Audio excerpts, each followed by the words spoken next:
Again, we've got a right triangle, and we will use the Pythagorean theorem to solve for that missing side.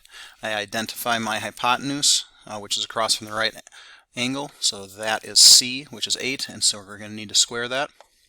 And then the other two sides are my leg, which I'll call 4 here, and we have to square that. And this is my B side, or you could call it X. Either one is fine. It's just your variable that you're looking for. Okay, so now when I square 4, I get 16. So I've got 16 plus x squared, and over here I've got 8 squared, which is 64. I want to get this variable by itself, so I'm going to subtract away 16 from both sides. That'll leave me with x squared over here, and equal sign 64 minus 16 is 48. To get x by itself, I need to take the square root. So I'm going to do that to both sides. That'll leave me with x like I want it to. And then on this side, I've got the square root of 48. Now we want to break this down into simplest radical form if we can.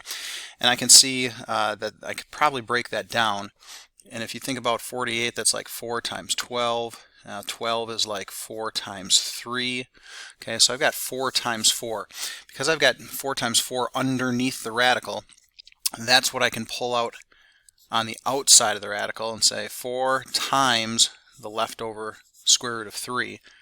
So altogether, the square root of 48 is the same as 4 times the square root of 3, and that's the simplest radical form of the distance of that missing side in terms of kilometers.